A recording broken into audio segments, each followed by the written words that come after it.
Hey folks, how's it going? Today we're going to talk about some of the changes coming to Balanced Druid in 9.1 and do a bit of a walkthrough here for the Mythic builds you can expect to enjoy playing Balanced with. So, if you're not familiar, Balance actually seeing a pretty substantial nerf here. It's seen a few major nerfs. Um, Honestly, the Balance of all things Legendary was absolutely uh, hammer through 9.05, through all the Shadowlands really, and it's really kind of cast balance into this great spot with Night Fae as far as covenants go. As we're going into patch 9.1, Night Fae isn't the meta covenant anymore. Um, what it's really starting to look like is that Night Fae is substantially worse in the Mythic Plus space. Venthyr is making major grounds and probably would still be better if even without the change to balance of all things. Um, just with the single target prideful that you get to take advantage of in each dungeon. Balance is in a good spot overall for Mythic Plus, but we're going to need to keep an eye. If we see more nerfs to Stellar Drift, then we're going to be in some major pain, and we'll touch on some of these changes here. Um, kind of just heard me mention Stellar Drift really took a fairly large nerf here. Now it increases damage by 50%, but it also puts a 12-second cooldown on Starfall, which only lasts 8 seconds. So there's 4 seconds now that you effectively don't have any Starfall being cast.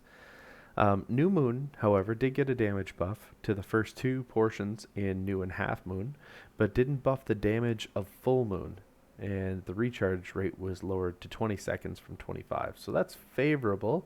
Doesn't really help us a whole lot in the Mythic Plus space. Solstice had its proc rate lowered from 300% to 250%. Really not super sexy. Solstice, you could still use it in heavily spread multi-target areas where you can't really take advantage of the Fury of Elune. But yeah, there's some major changes here. Stellar Drift absolutely is the largest change that we're going to talk about. It's an attempt to really nerf the power from 100% uptime to, well, 8 of now 12 seconds. So you're seeing about a 66% uptime. So Blizzard really put a major nerf to this, and Balance was getting really popular. Both Balance and Feral were really competitive, so I'm disappointed to see this come through. Overall nerf, it's going to impact us mainly because it's the reduction of Starfall by about a third of the time. But it's still better than Two Moons, to be honest with you. So still roll with Stellar Drift. It's not meta, but it's still the way to go. Heard me mention it earlier. Balance of all things legendary now grants 24% critical strike chance upon entering an eclipse, but it decays by about 3% every 1 second for 8 seconds until it's back to zero. Celestial spirits basically halved every aspect of Convoke the Spirits. It is now a 2 second cast that casts 8 spells on a 1 minute cooldown. The new Convoke has a higher chance to actually cast a full moon, which is favorable for us. But man, oh man, like this isn't what we were hoping for, was it? Really, what we're seeing is that with the power of the balance of all things, it's really kind of impacting the very short window that it's available. We're not able to pump out the 3 star surges anymore at the beginning of Eclipse, which we used to be able to, and that really kind of differentiated one, how powerful Balance of All Things were, but two, how effective the Convoke the Spirits ability was when you chose the Night Fae.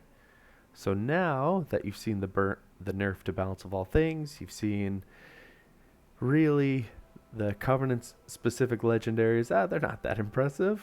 But if you look over at venthyr, that sinful hysteria is starting to look more and more powerful. So each time a ravenous frenzy is applied, its duration is increased by zero point 0.2 seconds. Additionally, ravenous frenzy lingers and will not overcome you for 5 seconds after it ends. Interesting to see how powerful this could be. We don't really understand what that looks like. We haven't been able to play with it a lot. Um, but really what it's telling us is it could take a really large critical strike chance and boost it into this lingering sinful hysteria effect. So really interesting to see where it goes. Celestial Spirits still has the potential to be good, but it's going to be a little bit underwhelming. If you like playing multiple specs as far as druids go, bad news. You might play a little bit more feral than balance unless you're willing to be non-min-max, but that's not why we're here, is it? So if we start jumping a little bit more into the different builds that are out there, what I'm going to recommend for Mythic Plus, go with Tier 1. Effectively all of them are usable in Mythic Plus. Force of Nature is fantastic when you're trying to help your tank survive packs. Nature's Balance is best when we've got longer downtime between the pulls. Warrior of Elune, it's theoretically fantastic, but it's not really complementary for the gameplay. What you will start to see as you do jump through these different tiers, though, and it's a lot of fun, still balance. Wild Charge is still the absolute go-to, just the additional utility, either to fly to your ally's position or bounce backwards. Resto Affinity is my preferred way to go. There's, depending on your gameplay type, there's a chance you could want to work in Guardian. Tier 4, Mighty Bash or Heart of the Wild are usually the way to go. Mighty Bash, if you're going to be asked to stun an uninterruptible cast. Heart of the Wild, that's really it if you're going to need to buff your Resto Affinity. Mass Entanglement does have a use, but it's really minimal. The final 3 tiers here. So Tier 5, Soul of the Forest is by far the preferred go-to. Incarnation, Chosen of Elune, that's got a place that you can take advantage of. But really, Soul of the Forest is by far the major differentiator that's there. Stellar Drift, again, it took substantial nerfs, but it's still one of the best real talents in our kit. And Solstice is pretty solid overall right now. So that's the preference on Tier 7.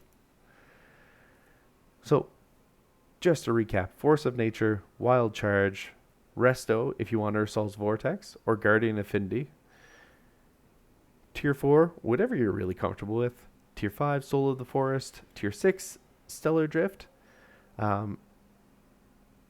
Tier 7, it actually gets a little bit of a toss-up. So if you're just kind of new to it, Solstice is a good way to play.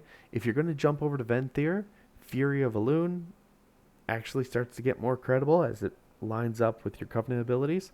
And if you're sticking with Night Fae, the New Moon is a viable option as well. So definitely keep that in mind.